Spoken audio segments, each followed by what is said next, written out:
also remember the 2002 show, which, if I remember correctly, I think you did a video where you worked with the 2002's Michael Donovan for a convention center where I'm trying to remember. It was on YouTube, and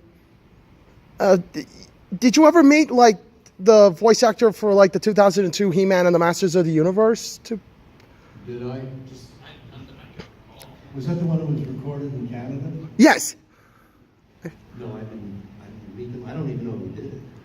It was Michael Donovan, I believe. And the other question was because I also loved the movie, the He-Man and She-Ra, I think it was the Swords movie. What was it like for you to do that film, the voice acting for Skeletor? Yeah, Secret of the Sword. The Secret of the Sword. It's the one you did with Oh, well, that was, as far as I was concerned, it was just like an episode of He-Man. It was no different. We didn't approach it any differently than we would have if it were a day's work in an episode. Cool. Sword became what, like a movie, huh? Yeah. Yes. We didn't treat it that way. We treated it just as if we were doing an episode of He-Man or She-Ra. Thank you. No special nerves or angst or anything. We just did it. Cool. Around the time that you were doing the voice of Skeletor and so many other characters on Masters of the Universe, you won a whole bunch of shows in that era. Was there anything at the time about Masters of the Universe that felt sort of special or different than some of the other jobs? Or was there just no way to know at that time? No, it wasn't special. We'd already started on it, cemented it. That was the summer I was doing 2 days in London on a movie and then coming back and picking up Smurfs and He-Man. So I had all these miles on TWA. And then they went out of business, thank you, Victoria. So I never got to use those miles. We did fly on the 747, which was a great plane. Now the Dreamliner, was that the 787? Yeah. Well, I hope you all get a chance to fly on that. That was something else. That period in the late 70s and the 80s, it really feels like the golden age of animation. What do you think it was about that period that? Oh, well, I just think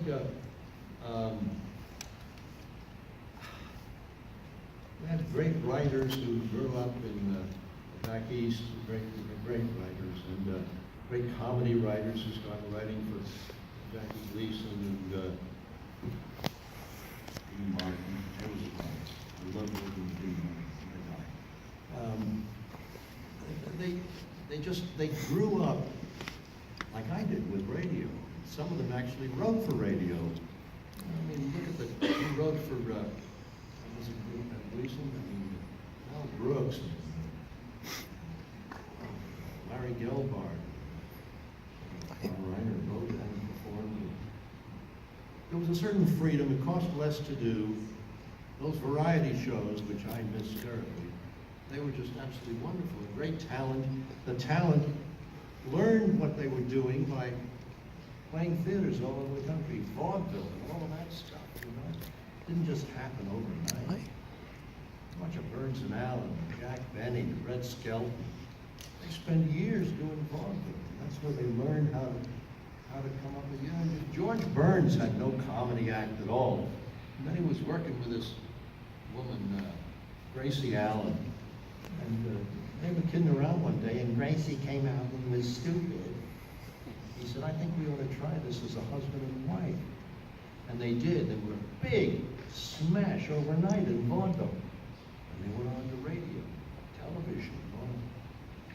It started with really very basic experience and growing from there. I don't think we have that today. There's no real theater, so to speak, to try out and fail and succeed. And everything is so expensive, needlessly so. You know what theater tickets are in New York now? You used to be able to buy an orchestra seat. I'm not even talking years ago. I'm talking just before Mel Brooks, the producers, which changed You bought a theater ticket, an orchestra seat, oh, let's say $80, $90, okay? All of a sudden, the producer's opens, he sees what a hit it is. Oh, we're gonna pay $450 for those. So now, if you wanna go to a hit Broadway show, and you sit in the orchestra, if you're in the orchestra on the side, it's $149. You get a seat in the middle, I saw it yesterday, $750 for that same seat a little further towards the center. Now it's no longer by the section, it's by the seat. Greed, greed, greed, greed. That's the difference. Pitiful. Right here. Yeah, it doesn't have to be voice acting per se, but what role did you audition for that you really wanted but didn't get? Oh, boy. Well, I never got to audition for anything Spencer Tracy did, or Clint Eastwood, or Gene Hackman. But I did, I auditioned for, well, I auditioned, got the job, and was fired twice. Does that count? Yeah. I was hired for the musical version of, there's wagon coming in. What's that name of that movie? It's a Broadway musical. Nope. Anyway, at the end of rehearsal, I made an offhand comment to the director, and I was immediately fired. Yeah, the picture was a bomb. And then there was another movie I was hired for, which was about ballet, and I had a nice part. Handshake deal, by the way. Handshake before the lawyers messed it up. Handshake deal. And I walked out, and a friend of mine came in, and he snowed the director with how his daughter was a ballerina or something. And all of a sudden, I was out, and he was in. That handshake was a deal. Ross paid off whatever it was, $25,000, no question asked. That was a deal before the lawyers got in. Nowadays, it's not in writing, forget it, Buster. Yeah. Sometimes even if it is in writing. Yeah, that's right. Take us to court. Yeah. Right. What can animation directors do to get the best performance from an actor in sessions? Two things, work with them or fire them. No, animation director he has a vision also, and a vision of the whole. And if you're not coming up with something that's close to what the intention is, he will make a suggestion, short of giving you a line reading, which only takes care of that one line and not a good idea.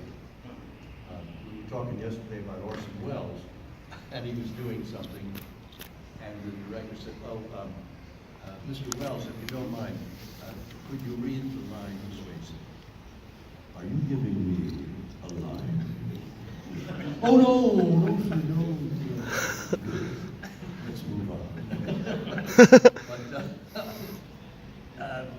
But sometimes the actor is not interpreting what the intention is, and he will try and say, without giving a line reading, but the idea is, oh, I see, okay, let's do it again.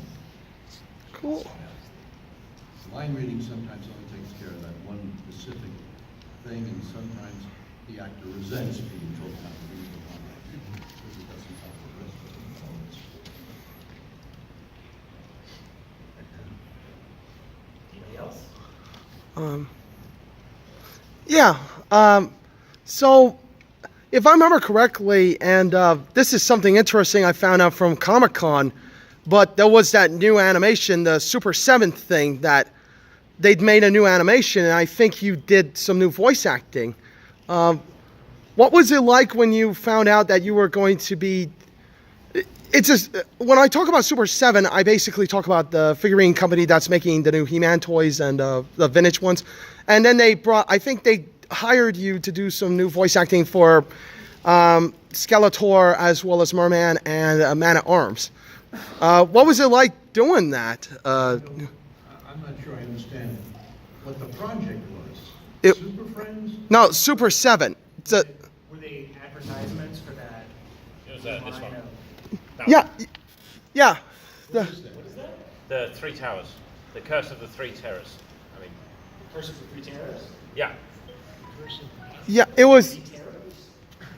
yeah. It was the newest Super 7 animation Oh, that they did in Filmation. Sorry, I don't remember that. I did that? You're credited, yeah. I did that, huh? Okay. Yeah, that one. That one. Yeah, that. Oh, they took old footage. Probably wasn't even paid for it then. Is it that skeleton? No, I don't Yeah, remember. Skeletor was in Oh, it. then Yeah. that's gotta be old. This was, I think last year, 2 years ago. Yeah, because. Oh, I thought that he did some new voice work or something. Usually repurposed his voice Right, or yeah. repurposed Yeah, his they footage do for that, that. they do that a lot, yeah. Sorry about that. Yeah, it was a new footage. No, you don't. I'll show it It's to you. packaged nicely. Yeah, they did. They released it on VHS. To Yeah. keep it old school. It looks pretty cool, by the way, sir. Yeah, thank you. Uh, My lawyer called. yeah, sorry if I asked that. Sorry if I asked that question. I thought that you did something special for that company. That's all. Well, I don't know. I really don't. Okay. Well, thank you, Alan. Thank you. Oh, you're welcome. So, Alan, they're always threatening to do a remake of Masters of the Universe, especially like in live action. Now, there have been many attempts over the Yeah, I years to remember sort of they did something crack new this with code that the animated series got so right. Like, if they were to do that again, what would you want to see from Skeletor, like on the big screen in live action? What advice would you give? I heard that they were working on doing a remake of it because the first one, I understand, was pretty bad. So why not do it again and make another bad one? I don't know. Some things I don't think translate to real people. They're animation and they're totally fictitious and cartoony and Spider-Man works, right? And all of that. Yeah. I just don't think, a lot of that does not translate to live action. And I just can't imagine. I'm sorry. Batman did, Superman did. But they started out as comic strips. Mm-hmm. Hard to define what works and what doesn't. How was it like doing so many voices in the original Ghostbusters show? What was it like doing voice work for the Filmation Ghostbusters show? Oh. Oh, anything I did for Lou Scheimer at Filmation was wonderful. We had a wonderful relationship. I loved the writing. Sometimes the actor could make a contribution, and they would say, "Oh, great, we'll rewrite using that idea."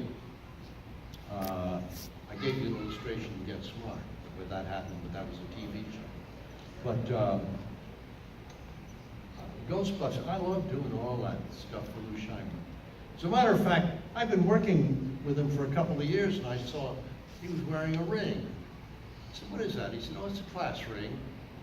I said, "Where?" He said, "Carnegie Tech." I said, "Really?" That's where I went too. He said, "Really?" We were there at the same time. He was a painting and design major on the second floor. I was an acting major on the first floor, and we never knew each other until he hired me. We also found out we dated the same girl at different times. Honest to God, really. Wonder what ever happened. I need Nathan. Ready? Yeah. What kind of warm-ups did you do before you did a role, or did you do warm-ups at all? What kind of warm-ups did you do? No, I never did a warm-up at home. No. As a matter of fact, Dustin Hoffman was doing a movie where he had to be a horse. And he was working with Laurence Olivier, and he screamed and screamed and screamed till he was hoarse. And Olivier said, "Oh, dear boy, can't you just act it?" Wonderful. That's great. I think we've got time for a couple more. Anybody's got? I have a pretty short question. How long did it take to do one entire episode? Like, how many hours did you spend? We spent, maybe an hour or two most. They were 15-minute episodes, weren't they? So we'd read it once, take a break and come back and record it. So that 15-minute show in the recording, maybe it took a half hour. We were all pretty glib about our parts then. We knew what we were doing. We didn't have to search for character. We just had to kind of read ahead. But not with Wally though, right? No. Wally Burr in Transformers is another story. Wally Burr would give us a line reading. I'll give you an example. I love Wally personally, but I really didn't cotton much to his direction. But let's say the line was, well, I'll meet you first thing in the morning. Okay? So the actor would say, I'll meet you first thing in the morning. Wally would say, no. I want you to say, I'd meet you first thing in the morning.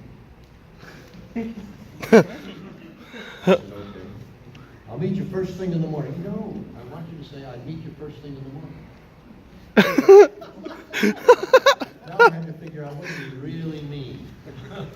So guesswork, I guess he meant, I'll meet you first thing in the morning. So I would say, I'll meet you first thing in the morning. He said, that's what I said, I'll meet you first thing in the morning. He didn't hear it, and he couldn't reproduce it, so you had to guess what he really meant. Yeah. One more, yeah. What advice would you give to people who want to become voiceover actors? Don't. Too many people want to do it, and there's much less work than there is now. It's very difficult. But my saying don't is not going to stop somebody who really wants to do it. So if somebody says don't do that, and you think I want to do that, then you have to do it. That's all. That's all. It's all about, yes, it's talent. Yes, it's certainly timing and luck. But it's also pursuance. That's all. You want something, you work, find a way to get, run into this wall. I'll bet you if you run around that way, you'd get in. You know what I'm talking about. Then if you gotta find another way to do it.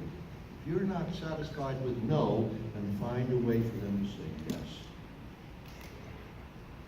It's great. And on that note, I think that wraps up our panel. So thank you. People who want to- Woo! Thank you. I want to toast you. All My right. favorite comic. Foster Brooks. You got it.